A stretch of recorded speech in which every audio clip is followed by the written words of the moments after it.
తోడుగా నడిపించి మహిమ పొందమని నాయన చేరి వచ్చిన ప్రజలతో మీరు మాట్లాడండి. ఇంకా రావలసిన వారు ఎవరైనా ఉంటే నడిపించి సమకూర్చమని యేసుక్రీస్తు అతి శ్రేష్టమైన నామములో ప్రార్థన అడిగి వేడుకుంటున్నాను మా తండ్రి, ఆమేన్. హల్లెలూయా. అందరూ ఒకసారి హల్లెలూయా చెప్పండి. చేతులు ఎత్తి గట్టిగా చెప్పండి హల్లెలూయా. అలాగూ చెప్పినందువలన మనకి చలి కొంచెం దూరం అవుతుంది, దేవుని శక్తి కొంచెం దగ్గర అవుతుంది. హల్లెలూయా. మంచిది పిల్లారా, ఈ ఉదయ కాలం మరొకసారి పరిశుద్ధ లేఖన భాగముల నుండి కొన్ని మాటలు మనం ధ్యానం చేసుకుందాం. మనం రోజు ధ్యానం చేస్తున్న యెషయా గ్రంథం 9వ అధ్యాయము 6వ వాక్యములో కొన్ని మాటలు మనం ధ్యానం చేస్తున్నాం పిల్లారా. మొదటి మాట, ఆయన భుజం మీద రాజ్యభారం ఉండినని, ఆయన రాజని, ఆయన స్థిరమైన రాజని, ఆయన రాజ్యము మనమేనని, మనము ఆయన రక్తముతో కడగబడ్డామని, ఆయన రాజ్యముగా చేసుకున్నామని ధ్యానం చేశాము. రెండవ మాట, ఆశ్చర్యకరుడు అనే మాటను మనం ధ్యానం చేస్తున్నాం పిల్లరా. ఆ మాటలు పిల్లలు ఎంతైనా నమ్మదగినవి, స్థిరమైనవి, బలమైనవి. ఎందుకంటే మన ప్రభు అయిన యేసుక్రీస్తు ఆశ్చర్యకరుడు.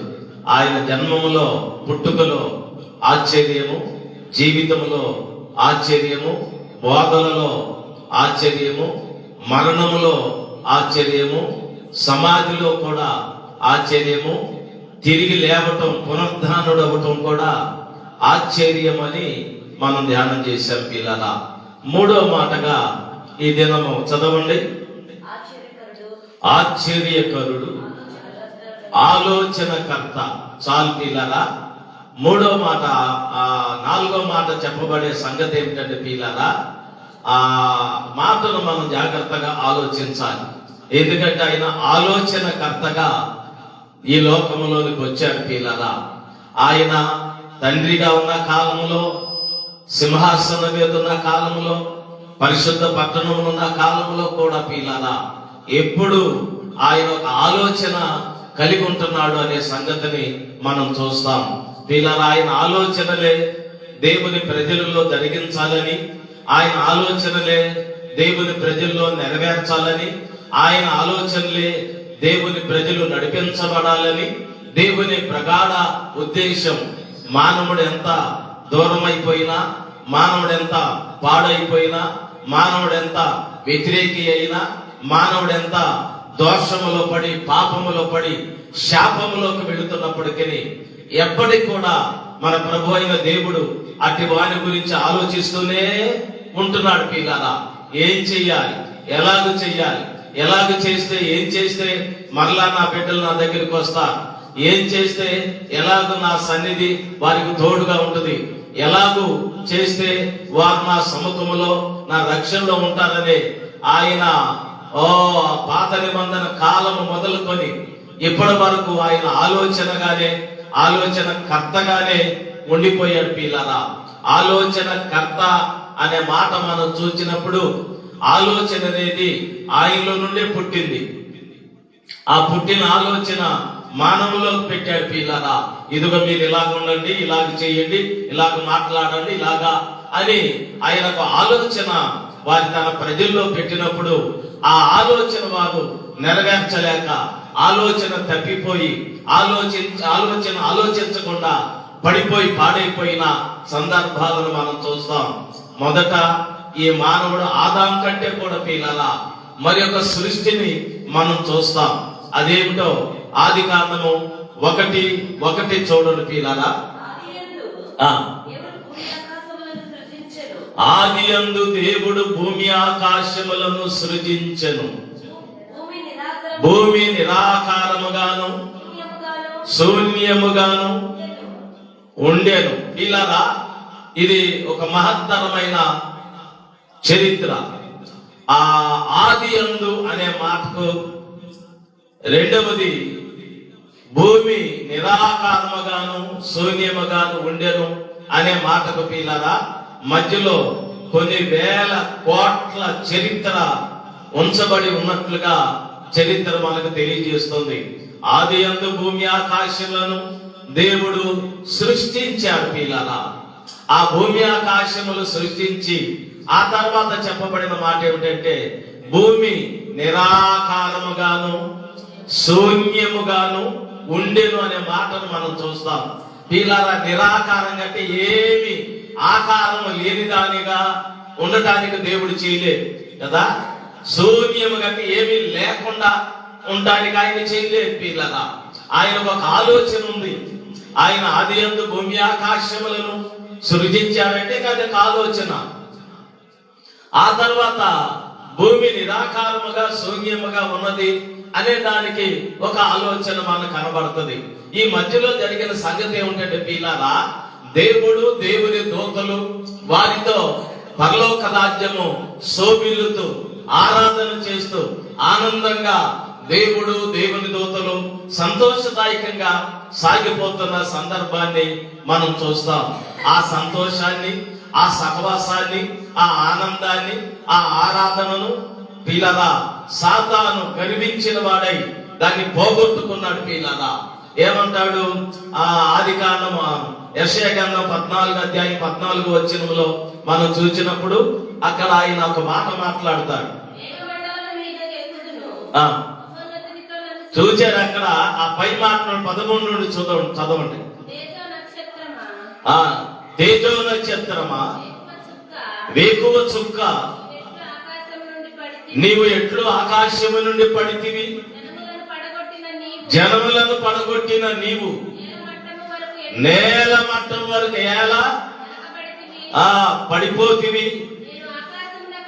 నేను ఆకాశములకు ఎక్కిపోయేదను, దేవుని నక్షత్రములకు పైగా నా సింహాసనాన్ని వేసుకుందును, ఉత్తర దిక్కునున్న సభా పర్వతం మీద కూర్చుందును, మేఘమండలం మీదకి ఎక్కుదును, మహోన్నతునితో నేను సమానునిగా చేసుకుందును. నీవు మనసులో అనుకుంటేవి కదా పిల్లరా, ఇది ఆ దేవదూతలు చేసిన పాపం. దేవదూతలు చేసిన దేవునికి వ్యతిరేకమైన ఆలోచన. ఆ దేవదూతలకు ఒక స్థానం ఇచ్చాడు. పిల్లల కోటాను కోట్ల దేవదూతలు ఉంటే ఆ దూతల్లో ప్రధాన దూతలు ఉన్నారు కొంతమంది. ఆ ప్రధానంలో లూసిఫర్ అనేవాడు ఒకడు. పిల్లాలి లూసిఫర్ అనేవాడు దేవునితోనే దేవుని దగ్గరే ఉంటాడు ఎప్పుడు. పిల్లల వారికి 6 రెక్కలు ఇవ్వబడిను. 2 రెక్కలతో ముఖాన్ని కప్పుకొని, 2 రెక్కలతో శరీరాన్ని కప్పుకొని, 2 రెక్కలతో ఎగురుతూ దేవుని స్తుతిస్తూ ఆరాధించడానికి అవకాశం ఇచ్చాడు. పిల్లలు ఎంత ధన్యత. పిల్లల ఈ లూసిఫర్ అనే దూత ఎప్పుడు దేవునితో దేవుని ప్రజలతో దేవుని ఆనందింపజేస్తూ ఆరాధన చేయడానికి వారితో కూడా వారి వెనక కోట్ల కోట్ల కోట్ల దూతలు వారికి సహకారంగా ఉన్నారు పిల్లల. అందుకే కదా ఆ దేవదూతలు గాన ప్రతిగానములు అని రాయబడ్డాయి. యెషయా గ్రంథం 6వ అధ్యాయంలో చదవక్కర్లేదు పిల్లల. చూడండి, గానము ప్రతిగానం అంటే ఈ దేవదూత పాడుతూ ఉంటే వెనకాల కోరస్ గా వీరందరూ దేవుని స్తుతిస్తూ పాడుతూ ఉంటున్నారనే సందర్భాన్ని మనం చూస్తాం. చూడండి, గాబ్రియేలుకు అలాంటి ధన్యత లేదు. గాబ్రియేలు దూత వెళ్ళి ఇదిగో నా విషయం చెప్పమంటే ఇదిగో దానియేలు దగ్గరికి వెళ్ళి, దానియేలు నీవు బహుప్రియుడువు అని మాట్లాడి పిల్లరా వెళ్ళి ఇదిగో సంసోను తల్లిదండ్రులకి వెళ్ళి నీకు కుమారుడు పుడతాడు అని చెప్పమని చెప్తే వెళ్ళి చెప్పాలి. ఇదిగో కొర్నేలి దగ్గరికి వచ్చి, కొర్నేలి నీ ప్రార్థన నీ ధర్మ కార్యాలు దేవుని దగ్గర ఉన్నాయ్యా అని చెప్పు అని ఇట్లా దేవుడు చెప్పిన పని మీద వెళ్ళి చెప్పి మరలా రావాలి. మరియ దగ్గరకు వచ్చాడు, నీవు మహోన్నతుని శక్తి పొందుకుంటావు ఇలాగ మాట్లాడటానికి దేవదూత ఆ గాబ్రియేలు దూతకు దేవుని దగ్గర ఉండే అవకాశం లేదు. వెళ్ళటం, చెప్పిన పని చేయటం, మళ్ళా రావటం, మళ్ళా చెప్పిన పనికి వెళ్ళటం రావటం. ఇలాగా మిఖాయేలు కూడా ఉన్నాడు. మిఖాయేలు దేవుని పక్షంగా వ్యతిరేకతలు, సాతాను గలిబిలి యుద్ధాలు గలిబిలి జరుగుతున్నప్పుడు వాటిని యుద్ధంలో పాల్పొందడానికి వాటిని సాల్వ్ చేయడానికి మిఖాయేలు దూత ఉన్నాడు పిల్లల. అతడు కూడా ఇలాగ వెళ్ళిపోతా ఉంటాడు. అయితే వీరందరికీ లేని ధన్యత లూసిఫర్ దూతకు దేవుడు ఇచ్చాడు. పిల్లరా, మనం ఇప్పుడు సాతాను, అపవాది, దురాత్మ అంటున్న వాడు పిల్లరా. కాబట్టి వారికి వీటన్నిటికి ముందు లూసిఫర్ అనే పేరు వారికి ఉంది. దేవునితో ఉన్నాడు పిల్లరా.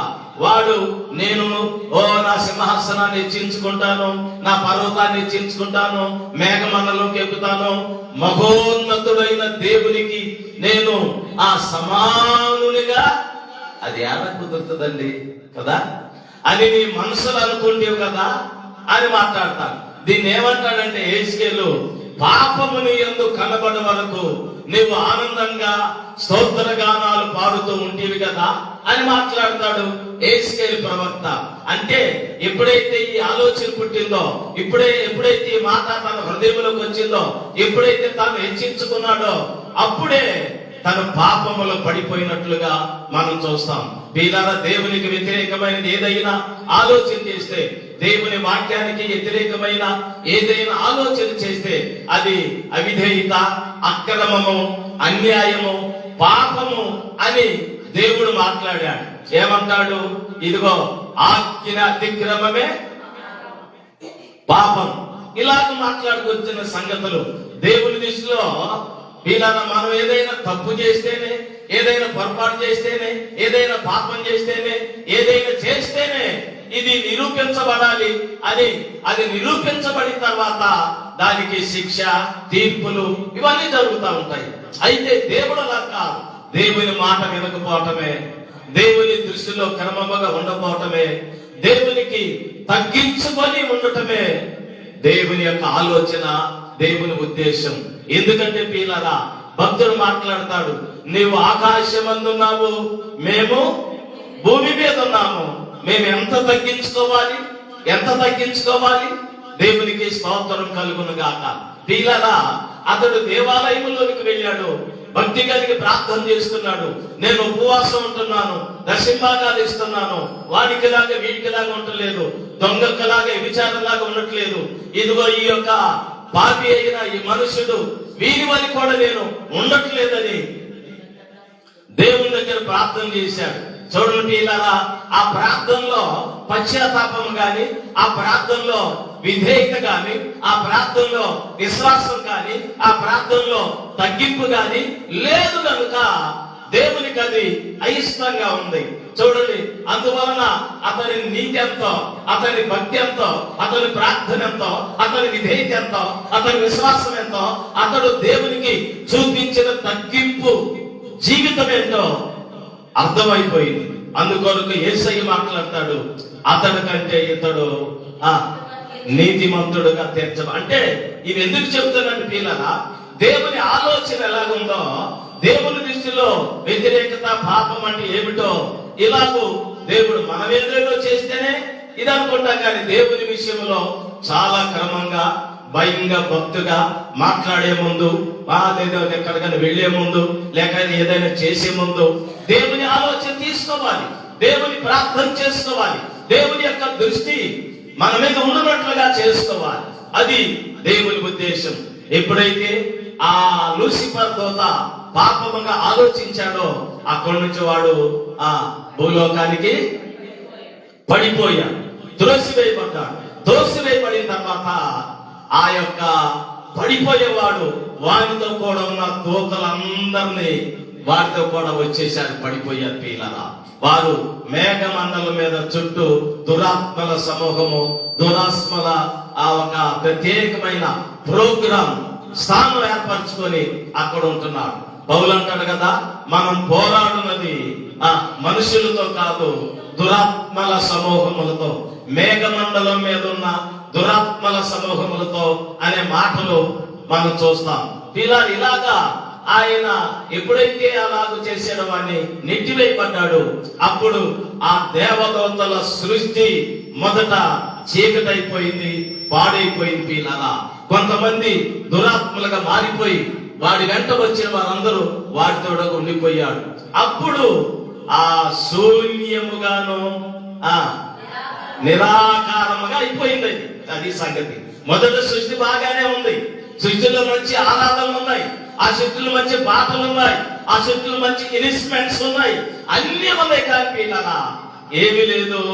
విధేయత, విశ్వాసము దేవుని దగ్గర అతను కనబరచలేకపోయాడు కనుక అదంతా శూన్యమైపోయింది. అందుకొరకు మొదటి మాట ఏమో, ఆదియందు దేవుడు భూమి ఆకాశములను సృజించెను. తర్వాత భూమి నిరాకారముగాను శూన్యముగాను ఉండెను. తర్వాత ఏముందో చదవండి. భూమి అగాధ జలముల పైన కమ్మి ఉండెను. అది దేవునికి స్తోత్రం కలుగును గాక. ఇలా దేవుని ఆత్మ జలముల పైన అల్లాడుచుండెను, లేకపోతే ఆలోచించుచుండేను అని అనుకోవచ్చు కదా. దేవునికి స్తోత్రం. ఏమిటి ఈ సృష్టి ఇలాగా అయిపోయింది కదా, మరలా ఏం చెయ్యాలి, ఎలాగో చేస్తే నేను ఈ సింహాసనం మీద చక్కగా ఆరాధించబడతాను, ఎలాగని ఒక ఆలోచన ఆయనకి కలిగింది. పిల్లరా, ఆలోచన కలిగిన సమయంలో ఆయన మరలా సృష్టి చేయడానికి ప్రారంభించాడు. ఇదిగో పగలు రాత్రి చీకటి, ఆ నీరు జలము, ఇదిగో ఫలవృక్షాలు చెట్లు, ఇత్తనములిచ్చే చెట్లు, సూర్య చంద్ర నక్షత్రాదులను అప్పుడు ఆయన సృష్టించాడు. దేవునికి స్తోత్రం కలుగును గాక. హల్లెలూయా. నక్షత్రముల సంఖ్యను ఆయనే నియమించెను.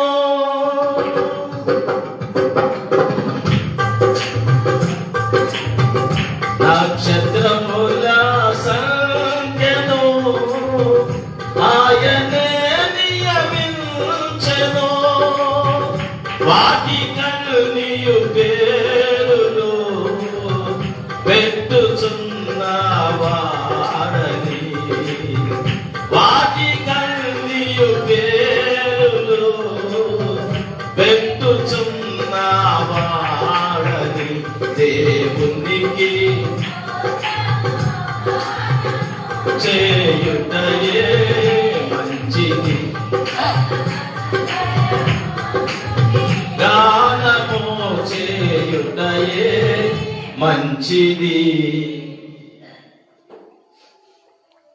ఆదికాండం 1:16 చూడండి.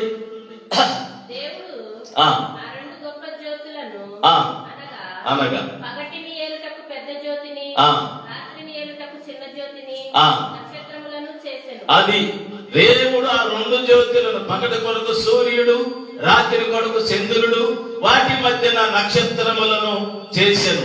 వాటికన్నీ పేర్లు కూడా పెట్టాడు. ఆ పేర్లు ఏపు చెబుతాడు ఏపు గ్రంథం చూస్తే, ఇప్పుడు కాదులేండి.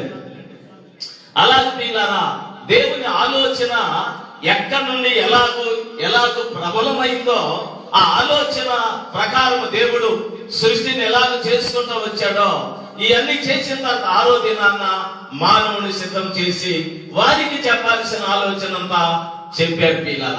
కాబట్టి దేవుని యొక్క ఆలోచన చాలా గొప్పది అనే సంగతిని మనం చూస్తాం.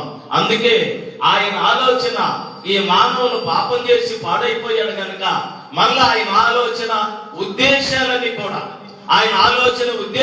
కూడా క్రీస్తులో పెట్టి క్రీస్తుగా భూలోకానికి రావటం జరిగింది పిల్లల.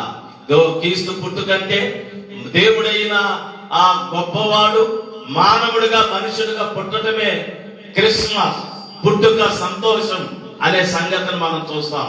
ఆ సంగతి దేవుడు మాట్లాడుతూ లేక ప్రవక్త మాట్లాడుతూ ఏమంటాడు? ఆలోచనకర్త. దేవునికి స్తోత్రం కలుగును గాక. ఆయన ఆలోచనకర్త. యేసయ్యకు 5 నామకరణాలు జరిగించబడ్డాయి. 5లో రెండవది ఈ యొక్క ఆలోచనకర్త అనే మాటను మనం చూస్తాం పిల్లరా. అందుకొరకు ఒక మాట మనం చూస్తాం. సామెతల గ్రంథం 19వ అధ్యాయము 21వ వచనాన్ని చూస్తాం పిల్లరా.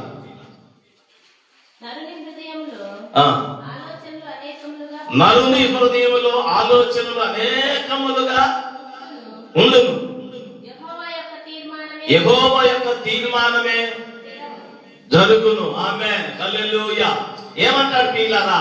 ఇదిగో పరిసయ్యుడు సొంకరి పెడితే ఎవరి ఆలోచన నెరవేరింది? ఎవరి ఉద్దేశాలు నెరవేరాయి? చూడండి పిల్లరా, దేవుడే. నువ్వు ఎంత గొప్పగా అయినా ఉండొచ్చు, ఎంత గొప్పగా అయినా ఆలోచించవచ్చు. వాడు అనుకున్నాడు నేను సింహాసనానికి ఎక్కుతాను అనుకున్నాడు, ఆ పర్వతాన్ని ఎక్కుతాను అనుకున్నాడు, నేను దేవునికి సమానంగా ఉంటాను అనుకున్నాడు, ఆయనకు పైగా నా సింహాసనాన్ని హెచ్చించుకుంటాను అని వారి ఆలోచన ఉంది. మనిషిని ఆలోచనలు ఎన్నైనా ఉండొచ్చు, కానీ స్థిరపడేది దేవుని ఆలోచనే. పిల్లరా, అది ఇదేంటి ఇలా జరిగింది, నేను అనుకున్నట్టు జరగలేదే, నా ఉద్దేశాలు నెరవేరలేదే, నా మాట చెల్లలేదే, నా మాట వినలేదని ఇసురుకొని కసురుకొని గందరగోళాలు చేసుకొని నానా తాత్పర్యాలు జరుగుతూ ఉంటాయి ప్రజల్లో. పిల్లలు, కానీ దేవుని ఉద్దేశం ఎలాగుందని దేవుని ప్రజలు ఆలోచించాలి. దేవుని ఆలోచన ఎలాగున్నాయని దేవుని ప్రజలు గ్రహించాలి. అందుకొరకు దేవుడు మాట్లాడుతున్న సందర్భాలను మనం చూస్తాం.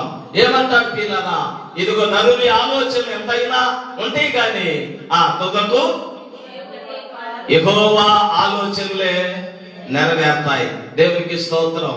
అందుకొరకు పిల్లరా, ఆ ఇర్మియా గ్రంథం 29:11 చూడండి, అందులో ఒక చక్కని మాట మాట్లాడతాడు. ఇర్మియా గ్రంథం 29:11. అది నేను మిమ్మల్ని గూర్చి ఉద్దేశించిన సంగతులు నేనెరుగుదును, రాబో కాలమందు మీకు నిరీక్షణ కలుగునట్లు. అవి సమాధానకరమైన సంగతులే కానీ హానికరమైనవి కాదు. చూడండి, దేవుని ఉద్దేశాలు ప్రవక్త ద్వారా బయట పెడుతున్నాడు, దేవుని ఆలోచనలు ప్రవక్త ద్వారా బయట పెడుతున్నాడు. దేవుని యొక్క హృదయంలో ఉన్న ప్రతి వేదన, ప్రతి కన్నీరు, ప్రతి బాధ, ప్రతి ఆలోచన మానవుల ముందుకు లేక మన ముందుకు ఆయన ప్రజలైన ఇశ్రాయేలు విశ్వాసుల ముందుకు తీసుకొచ్చి మాట్లాడుతున్న సందర్భాన్ని మనం చూస్తాం. ఏమంటున్నాడు? నేను మిమ్మల్ని గురించి ఉద్దేశించిన ఉద్దేశాలు లేక ఆలోచించిన ఆలోచనలు అవి రాబో కాలం ముందు మీకు ఒక నిరీక్షణ కలగాలి. దేవునికి స్తోత్రం కలుగును గాక. నిరీక్షణ అంటే మరి ఒక ఉదాహరణ చెప్తాను పిల్లరా.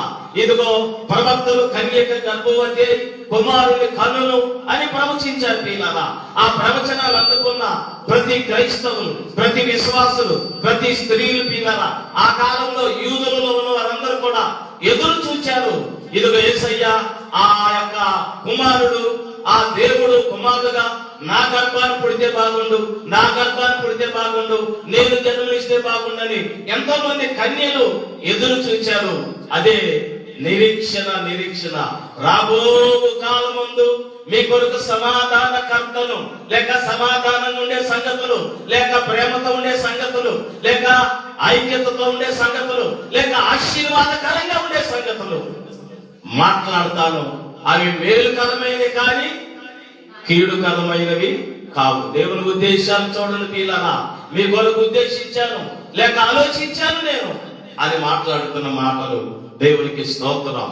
కాబట్టి ఆ ఆలోచన మనం అందిపుచ్చుకొని నిరీక్షణ కలిగి క్రీస్తు రాకడ కొరకు సిద్ధపరచబడాలి. పిల్లరా, నాడు ప్రవచనాల్ని ఎదురు చూచారు, నిరీక్షించారు, క్రీస్తును పొందుతున్నారు. ఆ నిరీక్షణ ఫలించింది, రక్షణ పొందాం, పరిశుద్ధంగా జీవిస్తున్నాం, సహవాసంలో ఉంటున్నాం, దేవునితో మన జీవితాలు కొనసాగుతున్నాయి. మళ్ళా సెకండ్ కమింగ్ ఒకటి ఉంది, అనగా రెండవ రాకడ ఒకటి ఉంది పిల్లరా. దాని కొరకు ప్రగాఢ నిరీక్షణ కలిగి ఉండాలి, ప్రగాఢ నిరీక్షణ కలిగి ఉండాలి. ఆ నిరీక్షణే మనము ఈ పడిన శ్రమలు, ఈ పడిన నిందలు, ఈ పడిన పస్తులు, ఈ పడిన శోధనలు, ఈ పడిన బాధలు, ఈ పడిన వేదనలు, ఈ పడిన సమస్యలన్నిటికీ తెరదించడం జరుగుతుంది. అప్పుడు ఆయన రాకను ఎదుర్కొని నిరీక్షణ కలిగి ఆయన రాకను ఎప్పుడైతే మనం ఎదుర్కొంటామో ఆయనతో ఇక బాధ లేదు, బందీ లేదు, ఏమీ లేదు కదా. అక్కడికి వెళ్ళిన తర్వాత అమ్మ రేపేమిటి తెస్తారు, టీ రేపేమిటి తెస్తారు, ఇవన్నీ అడిగేది ఏముంటది కదా. దేవునికి స్తోత్రం. మనమందరం పిల్లరా సంతోషంగా ఆనందంగా దేవుని స్తుతిస్తూ ఉంటాం. హల్లెలూయా. అందరు చెప్తాం హల్లెలూయా, హల్లెలూయా. స్తుతి మహిమ ఎల్లప్పుడూ దేవునికి ఇచ్చెదము. హల్లెలూయా, స్తుతి మహిమ ఎల్లప్పుడూ దేవునికి ఇచ్చెదము. హల్లెలూయా, హల్లెలూయా, హల్లెలూయా, హల్లెలూయా, హల్లెలూయా. ఆమేన్, హల్లెలూయా. కాబట్టి పిల్లరా, దేవునికి ఒక మంచి ఆలోచన కలిగి ఉంది నీ పట్ల, నా పట్ల, మన పట్ల, భూలోకం పట్ల, భూలోక ప్రజల పట్ల, భూలోక సంఘాల పట్ల దేవుడు ఒక ఉద్దేశం, ఒక ఆలోచన కలిగి ఉంది పిల్లరా. అదే ఆయన ఆలోచనకర్తగా భూలోకానికి వస్తున్నాడు అని ఆయన ఆలోచనకర్త, ఆశ్చర్యకరుడు, ఆలోచనకర్త అనే మాటలు మాట్లాడాడు. దావీదు మాట్లాడతాడు. ఒక మాట చూడండి, కీర్తనల భాగములో నుండి పిల్లల కీర్తనల భాగములు 119 కీర్తన 24 వాక్యం చదువుదాం. ఆమేన్, హల్లెలూయా. నీ శాసనములు నాకు సంతోషకరములు, అవి నాకు ఆలోచనకర్తలై ఉన్నవి. ఆమేన్, స్తోత్రం. ఆలోచించదగిన దేవుని ఉద్దేశం ఇప్పుడు దేవుని వాక్యం, దేవుని మాటలు, దేవుని యొక్క ఆ యొక్క గొప్ప శ్రేష్టమైన జీవము కలిగిన ఆలోచన మానవుల కొరకు సిద్ధపరిచాం.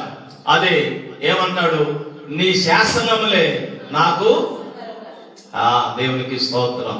పిల్లరా, నీ శాసనములు అనగా వాక్యములు, దేవుని మాటలు, దేవుని వాక్యం. దేవుని వాక్యమే మనకు ఆలోచన చెప్పేవి పిల్లరా. అందుకొరకు పిల్లరా, నీ వాక్యము నాకు ఆలోచన కర్తలై ఉన్నవి అనే మాటను మనం చూస్తాం. అందుకొరకు ఆయన ఆలోచన 32వ కీర్తన 8వ వాక్యం చూడండి పిల్లరా. 32వ కీర్తన 8. నీకు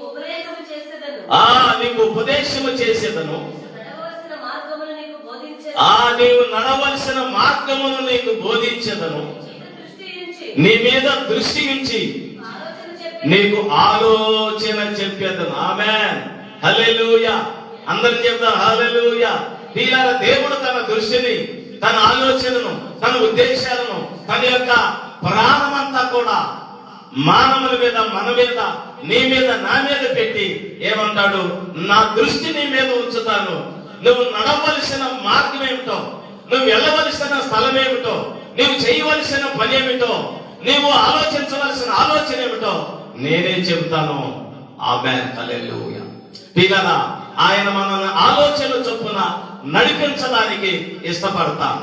నా దృష్టి నీ మీద ఉంచుతాను, నువ్వు నడవలసిన మార్గాన్ని నీకు బోధిస్తాను, ఆలోచన చెబుతాను అనే మాటలు.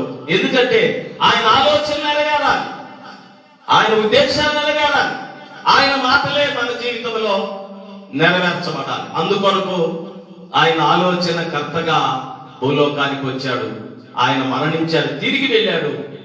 ఆయన భక్తిని, ఆయన రక్షణను, ఆయన మార్గాన్ని ఆలోచించి అర్థం చేసుకొని మారు మనసు పొంది, బాప్తిసం పొంది, పరిశుద్ధ జీవితం కలిగి నిరీక్షణతో ఆయన రాకని ఎదుర్కొందాం.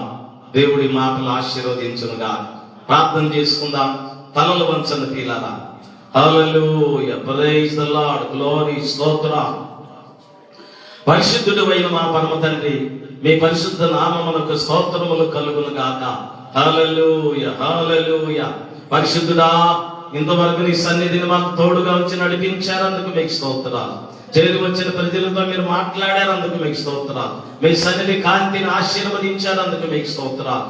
ఈ ఉదయ కాలంలో ప్రభా, చేరి వచ్చిన ప్రతి కుటుంబాన్ని మీరు దీవించండి. మీ కృపా క్షేమములతో నింపండి ఆయన. అయ్యా, వారి వారి సమస్యలు, వారి వారి కొరతలు, వారి వారి అవసరతలు, వారి వారి యొక్క వ్యాధులు, బాధలు, వాటన్నిటిని మీరు ముట్టి అయా సమాధానకరంగా, సంతోషకరంగా మీ ఉద్దేశాలు నెరవేర్చినట్లుగా సహాయం చేయండి.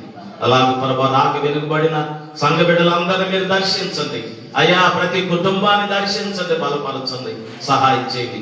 అలాగే ప్రభా, ఈ మైక్ స్వరము ఎంతవరకు అయితే వింటున్నారో అంతవరకు నీ కృప తోడుగా ఉంచి నీ ప్రజలను బలపరచండి, నీ వైపు తిప్పండి, నీ రక్షణకు కారకులుగా చేయడానికి సహాయం చేయండి, కనికరించండి. అలాగే ప్రభా, మా గ్రామాన్ని, గ్రామ పెద్దలను దర్శించండి, సంఘాన్ని, సంఘ పెద్దలను దర్శించి దీవించండి ప్రభువా. ఆయా గ్రామంలో ఉన్న ప్రతి విశ్వాసిని, ప్రతి సంఘాన్ని, ప్రతి సేవకులను మీరు దర్శించండి. మీ కృపాక్షేమములతో నింపి నడిపించమని ప్రార్థిస్తున్నాం తండ్రి. స్తోత్రం. అందరూ ఈ దినము చేస్తున్న ఆయా దినచర్య అంతా, వారి ప్రయాణాలు, వారి పనులు, వారి యొక్క ఆలోచన అన్ని కూడా నీకు అనుగుణ్యంగా ఉండి నడిపించబడటానికి సహాయం చేయండి. అయ్యా ఏ విధమైన ప్రమాదానికి లోను కాకుండా అయ్యా వారు వెళుతున్న ప్రతి పనిని సఫలము చేసుకొని క్షేమముగా మరలా గృహం చేరడానికి కృప చూపండి. అలాగే నాయన మా రాష్ట్ర ప్రజల కొరకు ప్రార్థన చేస్తున్నాం, రాష్ట్ర ముఖ్యమంత్రి కొరకు ప్రార్థన చేస్తున్నాం, రాష్ట్ర కేబినెట్ కొరకు ప్రార్థన చేస్తున్నాం, అయ్యా రాష్ట్రంలో ప్రభా అతిరథ మహారథుల కొరకు ప్రార్థన చేస్తున్నాం, అయ్యా రాష్ట్రంలో ప్రతి సేవకులు, సంఘాల కొరకు ప్రార్థన చేస్తున్నాం, అయ్యా మా దేశాన్ని మీరు కాపాడడానికి ప్రార్థన చేస్తున్నాం. నాయన మీ కృపాక్షేమములతో నింపండి. దేశ ప్రధానిని మీరు దీవించండి. వారి కేబినెట్, వారి సారప్రభ సైన్యాన్ని, సమూహాన్ని మీరు దర్శించండి. వారి ఆలోచనలన్నీ విస్తరింపచేసి మీ ఆలోచనలకు ప్రభా సమకూలం కొట్టడానికి సహాయం చేయండి. రాష్ట్ర ప్రధాన ముఖ్యమంత్రిని దర్శించండి. వారి ఆలోచనలను మీ ఆలోచనకు తగినట్లుగా ఉండడానికి సహాయం చేయండి. అలాగే మా ప్రభువా అయా ఈ రాజధాని ప్రాంతాన్ని మీరు ఆశీర్వదించండి. రాజధాని ప్రజలందరూ మీ ఆలోచన కలిగి నడిపించబడటానికి సహాయం చేయండి. అన్ని విషయాలు తోడుగా నడిపించి మహిమ పొందమని ఘనతలు, మహిమల ప్రభావాలు మీకే ఆరోపిస్తూ ఉదయకాల దీవులతో నింపమని యేసు క్రీస్తు అతి శ్రేష్టమైన నామములో ప్రార్థన అడిగి వేడుకుంటున్నాను మా తండ్రి. పరలోకమందున్న మా తండ్రి, నీ నామం పరిశుద్ధపరచబడుగాక, నీ రాజ్యం వచ్చునుగాక, నీ చిత్తం పరలోకమందు నెరవేర్చబడినట్లు భూమి యందు నెరవేర్చబడుగాక. నేడు మా దిన ఆహారం మాకు దయచేయి. మా రుణస్తులను క్షమించిన ప్రకారం క్షమించు. మా శోధనలోకి తెగ కీడును తప్పించు. ఎందుకంటే రాజ్యము, బలము, శక్తి, మహిమ నిరంతరము నీవైనావు తండ్రి. ఆమేన్. తండ్రి అయిన దేవుని ప్రేమ, కుమారుడైన యేసు క్రీస్తు కృప, పరిశుద్ధాత్మ యందలి అన్యోన్య సహవాసము, సమాధానము మనకును సకల పరిశుద్ధులకును సదాకాలము తోడై నడిపించును గాక. ఆమేన్. ఆమేన్. Praise the lord. అందరికి వందనాలండి. ఎవరు తెచ్చింది? పరిశుద్ధుడా, ప్రేమ కలిగిన తండ్రి, మీకు స్తోత్రాలు. అయ్యా నీ బిడ్డలు ప్రభా తెచ్చిన శ్రీ టీ స్నాక్స్ కొరకు స్తోత్రాలు. బలపరచండి, భద్రపరచండి, రెట్టింపు ఆశీర్వాదాలు